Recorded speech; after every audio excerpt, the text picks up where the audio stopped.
আসসালামু আলাইকুম সবাইকে। হক কথা বলতে গেলে সবারই খারাপ লাগতে পারে, কিন্তু হক কথা আমরা বলেই যাব। হক কথা আমরা বলেই যাব, কারণ চুপ করে থাকার দিন শেষ। নারীরা সর্বক্ষেত্রে নির্যাতিত। কেন নির্যাতিত? একটা নারী মাতৃগর্ভ থেকে নির্যাতিত, একটা নারী শিক্ষাক্ষেত্রেও নির্যাতিত। আমার নিজের জীবনের অভিজ্ঞতা থেকে বলছি।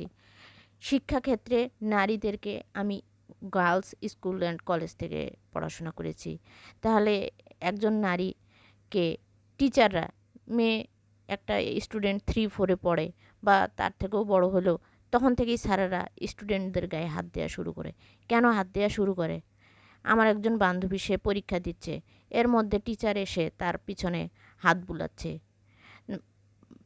সে ভাবছে যে টিচার তাকে আদর করছে, টিচার আদর করবে মাথায় হাত বুলিয়ে দিয়ে।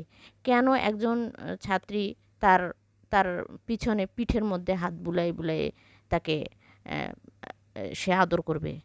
তাকে কেন পিঠে হাত বুলাই বুলে, এমনকি যেখানে তার অন্তর্বাসের পোশাক থাকে সেই স্থানটিতে হাত বুলাচ্ছে?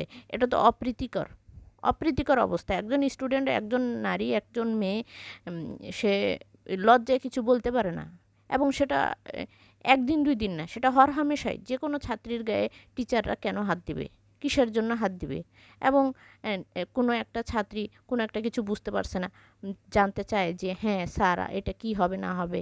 হয়তোবা সেই নারীটা বা সেই মেয়েটা সুন্দরী বা কিছু বলে, তোমাকে পরে বুঝিয়ে দেবো, পরে তোমাকে পার্সোনালি বুঝিয়ে দেবো, তোমাকে প্রাইভেটে বুঝিয়ে দেবো। কেন এসব? কেন যখন জিজ্ঞেস করছে সবার সামনে বুঝিয়ে দিবে? পার্সোনালি বুঝানোর এত কী আছে? পার্সোনালি তখন ডেকে নিয়ে বুঝানোর নাম করে নারীর বিভিন্ন স্থানে হাত দেওয়া, নারীকে হাত বুলিয়ে দেওয়া, এসব কি? নারী হচ্ছে মায়ের জাত, এবং একজন কন্যা সন্তান হচ্ছে একজন শিক্ষকের কাছে, কন্যা সমতুল্য, সন্তান সমতুল্য। তাহলে এখন শিক্ষক যেহেতু পিতৃ সমতুল্য আমরা মানি, তাহলে পিতা কি সন্তানের সাথে এরকম আচরণ করতে পারে? শুধু সেটা না, সেটা একজন নারীকে হরহামেশাই সেগুলো সহ্য করে নিয়ে চলতে হচ্ছে, এবং সে লজ্জায় কাউকে এসব সমস্ত কিছু বলতে পারে না। অন্যান্য নারীরাও আমরা দেখি, এবং আমাদেরকেও বিভিন্ন হ্যারাসমেন্টের শিকার হতে হয়। তাহলে শিক্ষাক্ষেত্রেই যদি আমরা হরহামেশা স্যারদের কাছে এরকম আচরণের শিকার হই, তাহলে আমরা কি শিক্ষাটা গ্রহণ করতে পারি? আমরা লজ্জায় কাউকে বলতে পারি না, এবং স্যারেরা এরকম আচরণ করে। এবং স্যারদের নামে কোনো বদনাম করলে, স্যারদের নামে কোনো অবজেকশন কথা বললে, ওই স্যার তখন দেখা যাচ্ছে যে ওই মেয়েকে টার্গেট করে, পাশ করিয়ে দেয় না, তার প্রতি অনেক কঠিন হয়, তাকে ঠিকমতো বুঝিয়ে দেয় না। একটা বিশাল গণ্ডগোলের ব্যাপার। বিধায় কেউ এ সমস্ত ঝামেলায় জড়াতে চায় না।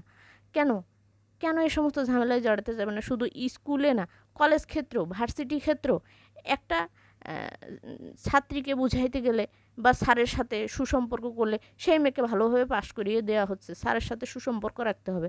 স্যারের সাথে কিসের জন্য সুসম্পর্ক?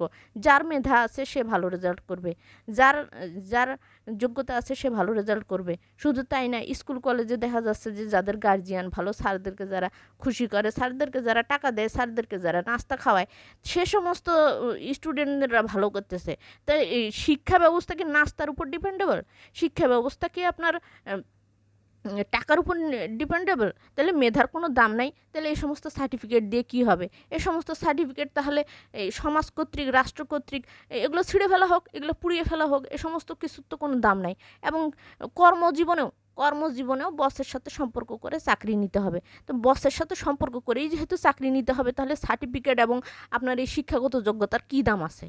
কোনো দাম আছে? রাস্তা থেকে অশিক্ষিত মূর্খ যেগুলা আছে, যেগুলো বখাটের ছেলে মেয়ে, তাদেরকে এনেই তো চাকরি দিতে পারে, তাদেরকে এনেই তো সব কিছু দিতে পারে। শুধু তাই নয়, সরকারি বেসরকারি সব চাকরির ক্ষেত্রে নারীরা নারীরা অবহেলিত এবং নির্যাতিত। তারা লজ্জায় মুখ খুলতে